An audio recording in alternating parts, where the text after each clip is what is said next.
beautiful sunny spring day. It's officially spring. Uh-huh. And as I just shared with you, I would like to start our session with a bit of ocean wave. I'm in Vermont, so I'm not by the ocean. But so this is my alternative when I can't get to the shore. Wonderful.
I'll put the ocean down now. That was pretty amazing. Isn't that lovely? It was so subtle. It was like just a short lap against the rocks. How peaceful.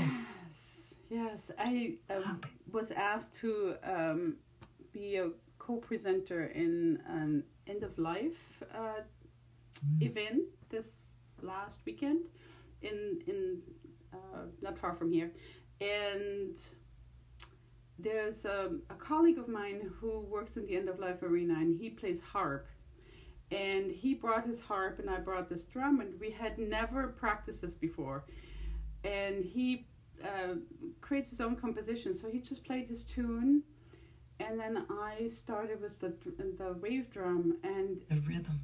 there was just, you could feel the energy in the room, and upon request we actually finished the whole event with one more round of this because it was so profound, and I just find ocean sounds, ocean scents, the waves lapping against the shore as you were, and sometimes the immense power when there's a storm coming in, which reminds me the topic that came to mind as before we started recording today is breath, and we've touched on it in various conversations before. Again, I participate in this local chorus, and how profound it is when we become consciously aware of our breathing, our breath, the volume of oxygen we are capable of taking in and often forget to. Me being one who for decades probably was breathing very shallowly, and had to retrain my entire system. And singing for me was the mode to relearn how to fully breathe and use our entire lung volume and all the cavities in our head we are not aware of, our sound chambers, air chambers, that can be shut down if we choose to, or can be open and expanded. So I was curious on your take on all this from your angle. I would love to know more about the head, because I run on vibration, and a lot of vibration is in my head. Yes. So I would love to know the chambers that fill with the air of the breath. So, and I'm I would like not a medical expert. I can only share from my experience from singing. In singing there's something that's known as a chest voice, which is the lower registers, which really resonate in your chest. It's like the spoken voice, and it's in its lowest extension with your natural voice range. And you can actually feel the vibration in your chest when you're speaking in that range. And it has its own, obviously, air chamber, our lungs, our bronchial tubes, that are huge bellows. And so that's why our normal speaking voice in a relaxed state in this lower register is so powerful, because there's a huge amount of volume of air there. With singing, the whole setup is that your whole body becomes engaged in this bellow in order to have conscious control over the different parts within your body, to maximize the usage in various ways, however the music that you want to produce calls for it. Yes. And then there is what's called a head voice, which is the top register, which is the high-pitched voices. And it took me quite a while to fully access it. What I learned from very, very wonderful voice coaches over the years is your singing voice does not come from your throat. It's not just about vocal cords. The vocal cords depend on air to flow through them so they can vibrate. Without air, there's no vibration, there's no sound. So the air is really the starting point when it comes to speaking, singing, vocalizing. And for the head voice, the visual that has helped me, and COVID has actually induced that, is it's singing into a visual, a mask that you visualize in front of your face, if you're wearing one or not. So it is, and when I sing in my head voice, I sing actually into the point between my eyebrows. That's how high, the higher you go up, basically. So think of your body as a column of frequency. The higher up in your body the air gets activated, the higher the tone you can produce. And the lower, that's why I think it's called register. It just dawns on me, because it's the lower registers of your bodies that you engage in, the lower vibrations of sound, the lower tones of sound. And then there's a nasally kind of speaking and singing that's right here below the eyes. And when you think of head particular, there are these sinus cavities. You know, when you have a cold, you become aware of them because they're congested and they're hurting. So there are cavities right behind the eyebrows, which is the point between the eyebrows that I was talking about. And then there are quite large cavities right below your eyes, from what I understand. Yes. Which is that nasally sound. So it's really about intention, focused intention, where you send the air to, it's almost like, I'm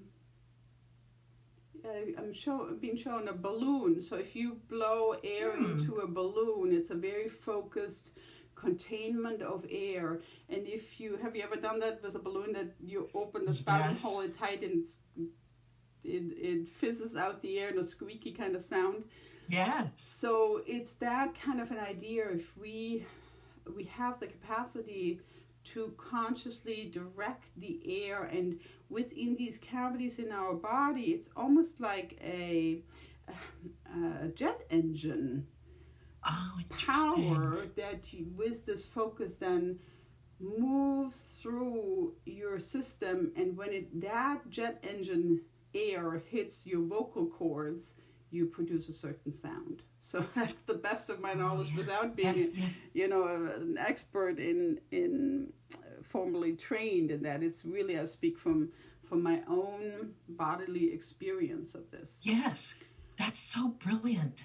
And, you explaining last time this case where a patient came who had a particular spot in his back, you said a muscle of just 4 inches long that most people are not even aware they have in their body, that was so cranky. And by addressing until it hurts. And by addressing this properly, the muscle could finally relax and the pain could be let go of. So when it comes to breathing, breath, different parts of our body, I would imagine that within your field of work, the breathing into releasing pain must be huge for you as a practitioner as well as for your clients. Oh, absolutely. Absolutely. Let's speak about that little muscle again. Mm-hmm. That little muscle connects to the bottom rib in the back. Okay. So we know our ribs come from the spine, come around. Yes. So I think like the bottom 5 or 6 ribs are not attached to anything in the middle. They just attach to each other. And it forms this beautiful cavity for our diaphragm to live in. Yes. So it takes our ribs to do the compression on the diaphragm as well, and the breath in our diaphragm to move our ribs so that everything is moving just quite nicely as it should. So when that little muscle in the back, which is attached to your bottom rib, isn't functioning well, you don't get such a deep breath because for a couple of reasons. You don't get the movement of the skeletal system, the ribs, and when you're in pain, you have much shallow breath, so you don't get the full diaphragm expansion. So your ribs are not doing what it's supposed to. So there's a number of reasons why you want to take your breath. It helps your muscles do what they are supposed to do. So that little muscle gets upset for many reasons. That may be one of the reasons that we're not using it properly with our rib expansion. Often it is not that. It's our posture, our misalignment of our spine. One hip is up higher than the other. So that's the indifference of which muscle is going to be tighter and which is going to be more stretched on the opposite side. And breathing, as an asthmatic, I breathe very shallow. So my top rib does a lot of my breathing for me because I don't get that expansion. And that's why my neck muscles are overdeveloped. That's what's moving my rib cage. So because of the quick, shallow breaths that I take, and so when I can become aware of that, I can manage an asthma incident. And not only does that manage my breathing, but it manages my anxiety because now my anxiety is much less. I can get that breath if I remember. Oh my God, I can drop that breath. I can drop the airflow and then make it expand and then move the air. It'll help me emotionally understand that I am breathing because I don't know if you've ever had an asthma attack. The anxiety is amazing. You really are afraid that you're not going to be having that breath, and it's a serious condition. It can be very serious for especially kids and older people that are already compromised with their breath. And so when we can be mindful of how we're going to take that breath and in an instant that we need to change something to really intentionally breathe, it changes. It makes us aware, or it makes us more capable. And the understanding of our body is, okay, my body's doing what it needs to. And I'm helping that by sitting up straight or being mindful of letting the breath go down. And I love the idea that it can come into your head. I love that it uses the entire span of your body to make the sound and make the breath so that you are living. Yes. I love that. I mean, there is, we are as a modern society at the cusp when it comes to um, wellness and the connection of frequency and understanding how much of a powerful role everything around us is frequency. We are frequency. We're we're all vibrating, and to consciously utilize that understanding. So when I have a headache now, I can actually sing into that part of my head to release that constriction. Or when I have an earache or a sinus congestion coming on, I can sing into that part. And I'm so pleased that you are, not that you experience asthma, but that you're putting this out here, sharing this personal experience with us, because it suddenly made me aware that in 2019 I was experiencing an enormous depth of anxiety, not caused by asthma. But I realized that in that year I did not sing. And because of the... I had...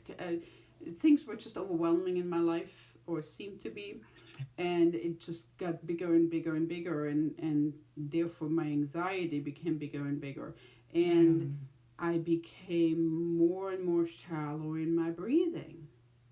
So although this was not asthma related, it was really an emotionally triggered circumstance. Anxiety. But how breathing and anxiety are kind of, connected, right? Sure. And since I'm singing again, do I feel anxiety coming on at times? Yes, absolutely. We're human beings. But I can manage it totally differently, just as you so beautifully laid out. The awareness, okay, this is what's happening. All right, what can I do? Deepen my breath and just breathe through it and realize, okay, I've made it through a previous spout of anxiety. Yes. I know now what works for me. A huge part is to disengage from anything that spikes that and feeds it, and to really center myself back into my own knowing of what's truth, which brings me an inner peace, which is the antidote to anxiety. Sure. I am so grateful that breathing is involuntary for all of us. Where it's something that we don't really have to think about because it will happen. But when we can intentionally think about it, the game changes. It all changes. Yeah. Wow. It's so powerful. Noticing the time, we're about 20 minutes into the segment. Do you think this is a good place to wrap this? I do. This segment, we know we can talk forever. It's true. Is it all right if I close this out with another round of ocean waves? Please, I was going to ask if that was possible. Absolutely.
Beautiful.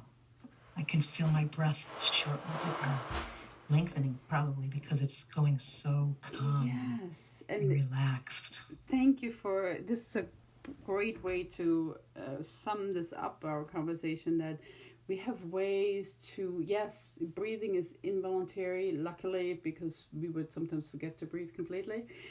And so having a tool like this, and it doesn't have to be this drum, it can be being out in nature and just listening to the trees swaying in the wind, or the little gurgling of a brook somewhere. When we kind of just sink into that rhythm that nature offers so generously, to remember the depths of breath. Yes, Gail.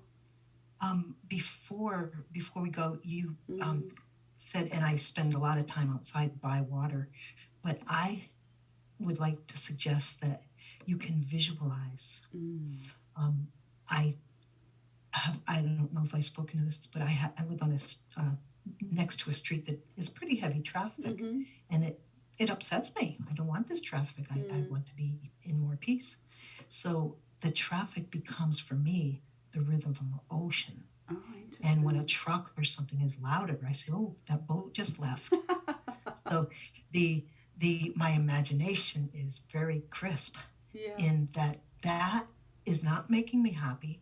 I've changed my view on it, and it has become something very peaceful to me. So I'm grateful for my nature walks and being near water, but when that happens, I can certainly become that peaceful, easy breath again. So I don't want to let that slip by and not be an option for you or for those. Thank you for reminding us of the power of imagination. We carry all this within us, and we're so resourceful as beings. So thank you, Gail. Much appreciated. All right, I close the recording now.